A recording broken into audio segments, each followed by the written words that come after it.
intéressés.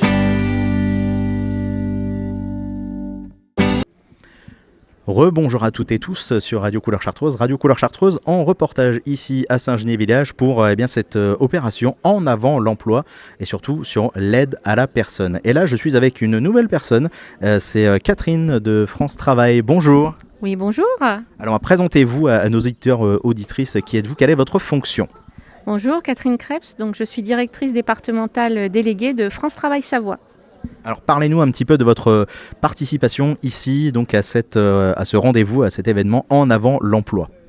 Alors cet événement s'inscrit dans le cadre des actions mises en place par le comité local pour l'emploi du bassin chambérien. En fait, l'idée c'est de se dire que sur des territoires ruraux comme le Valguier, on a des structures qui recherchent des compétences et on a aussi des chercheurs d'emploi qui souhaitent rester en proximité de leur domicile. Donc l'objectif c'est de faire connaître des métiers et de faire rencontrer ces chercheurs d'emploi et ces structures. Et si en plus on peut travailler autour des métiers du soin et de l'aide à la personne qui sont des métiers vraiment en tension aujourd'hui sur le marché du travail, c'est encore mieux. Et puis on s'inscrit là sur cette date dans le cadre de la promotion des métiers du soin et de l'aide à la personne au niveau national. Donc ça, ce rendez-vous aujourd'hui, donc je l'ai dit, on est à Saint-Genis-les-Villages en ce samedi 21 mars jusqu'à 17h, c'est ce rendez-vous. Mais il y en a un autre rendez-vous du côté de Novalaise le 28, vous y serez présent aussi ? Oui, bien sûr. France Travail sera présent sur le rendez-vous de Novalaise le 28 mars, puisque l'idée, comme je vous l'ai dit, c'est d'être au plus près des chercheurs d'emploi.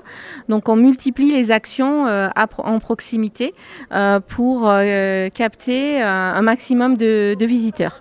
Alors votre présence ici, on l'a bien compris, France Travail, vous êtes un partenaire important pour ce rendez-vous En avant l'emploi sur l'aide à la personne. Alors justement, ça s'adresse à tout le monde quels sont les différents postes parce que vous l'avez dit, ce sont des métiers qui sont en tension, donc à qui ça s'adresse justement toutes ces offres d'emploi qu'on peut trouver ici mais qu'on peut trouver sur le site internet ou même en venant vous voir?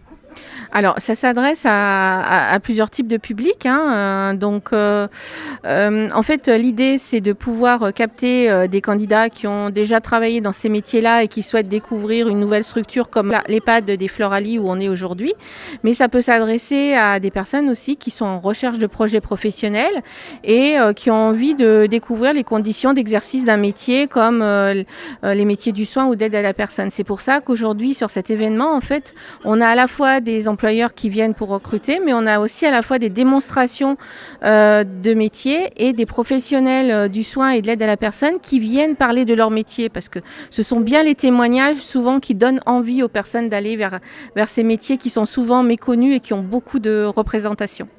Alors comment on explique justement ce manque peut-être cette difficulté de recrutement dans ces différents métiers ?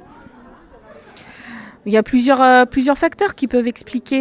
Le premier facteur, c'est une méconnaissance des métiers.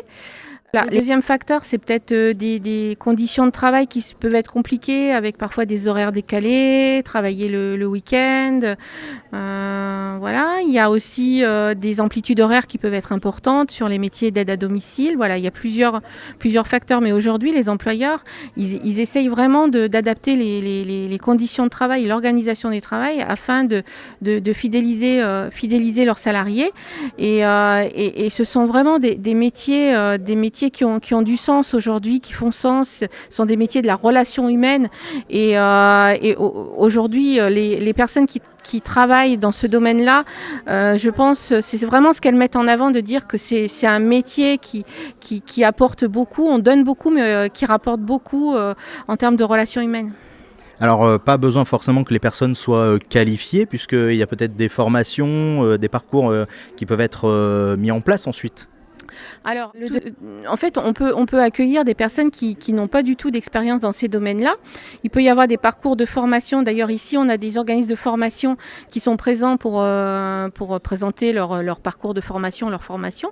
Mais la formation, elle peut aussi se faire en interne, aujourd'hui, en découvrant un peu tous les métiers d'une structure telle que les Floralies. Et chemin faisant, la personne peut se qualifier en étant salariée dans l'entreprise.